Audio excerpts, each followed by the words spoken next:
Hello, beautiful people. How are you tonight? It's been a pretty good day today. I just almost, with my kitty, she decided to hang out with me here. So, you want to say hi?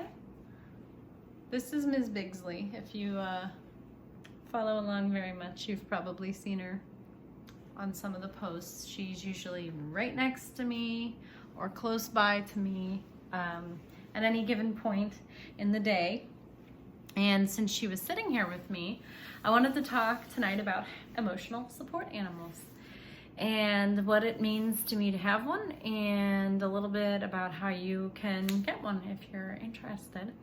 So having an animal who helps support you after you've been through trauma, or especially severe abuse trauma of any kind, is super amazing. She was life-changing for me, and I didn't even plan on getting an animal for official emotional support, and she ended up being just the most beautifully perfect fit for me on my path, and has the disposition, personality, and behaviors that fit into becoming an official emotional support animal as well.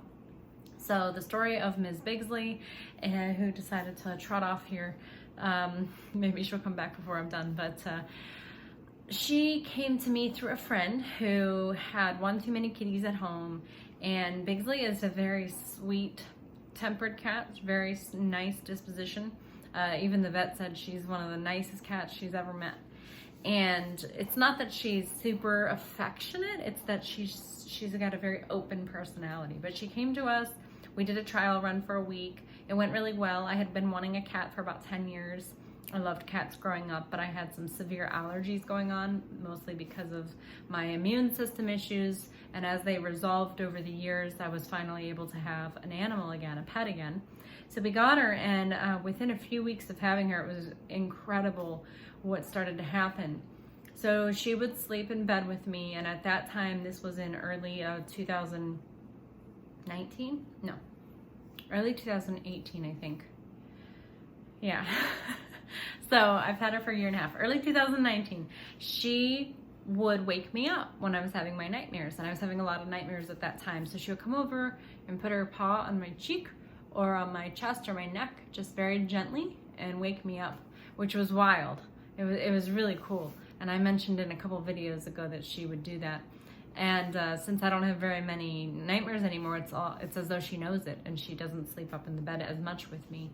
But then what happened too was with the emotional outbursts that often come along with complex trauma, or even traditional PTSD as well, she will come over, and if I'm getting very worked up, she knows it. It doesn't matter where she is in the house. I think it's a certain tone in my voice that she hears, and she'll come over and she will gently bite my arm or my leg without pressure. She'll just put her claw or her teeth on me, and then sometimes she'll grab my leg with her paw too and let me know she means business, or she'll put her paws up on my leg, reach up and push on me. It's so beautiful. It's so cool, and it really brings me back to grounding. So usually if that's happening, I've already moved past my abilities to ground, and I've passed up.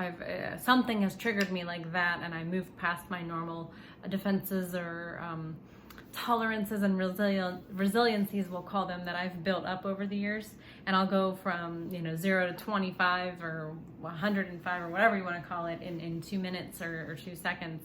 So anyway, she's beautiful to have around, because that's a nice reminder to, okay, I need to go to my room, or whatever I need to do at that moment. So it's beautiful, and it usually happens with my daughter. So my daughter feels like she has a helper on her side too. Emotional support animals, they're not necessarily easy to get, and you want to make sure that if you do get one, that they're a well-behaved animal, because you're going to be taking them with you everywhere, and people will not be happy if they're not. I take her on flights with me, trains, buses, cars. She'll go anywhere with me. And you just need to make sure you have the proper equipment and you're caring for them properly. Cats are a little unusual, but there are cats with good dispositions who can tolerate the travel, and they just love being with their human. So you go through, there's a few different agencies, and in the Trauma Recovery Academy class, I teach people with some different options how to do this.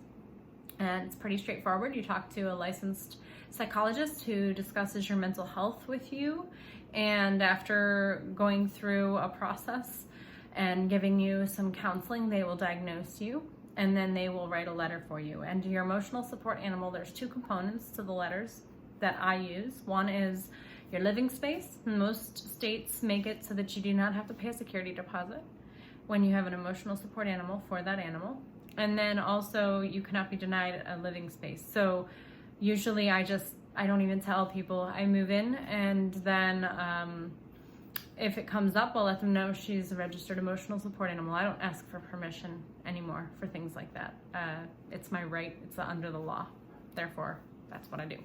So in any case, also on the airlines, there's a letter that they give you. Some airlines will charge you an extra fee, which is ridiculous, because you have to, will ask you for an extra form to be filled out that you sometimes need to get filled out by your practitioner again, and then they usually charge you. But I fly, and this is the only endorsement of this airline I'm giving, is that I'm able to fly with them with zero hassles with my animals so far. So this isn't like, oh, this airline's perfect and wonderful. I do love them so far, but I want to be clear that this is just an experience with them. I fly Southwest, and she is easily goes with me there. I don't have to fill out extra forms. So I know this was a little long, but I wanted to give you a little example of what it's like to live with an emotional support animal, how she helps me, why I'm an advocate of a true emotional support animal. Obviously, Ms. Bigsley does actions and tasks that benefit my mental health greatly.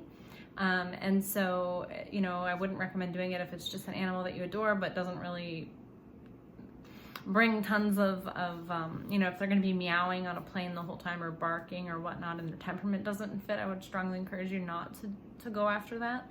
But if they do and they're well behaved and they would fit within those guidelines that it was designed for, then they're wonderful. It's beautiful to have her with me, and I love it. So that's my share for this evening. That's a little bit more about life after abuse and living with trauma. Please make sure that you're it really is, it means a lot, and it's extremely helpful for getting this message out because of how all the social media platforms work. If you like, comment, subscribe, and share. So if you can do any one of or a combination of those things, this helps the message get out and more people can be helped.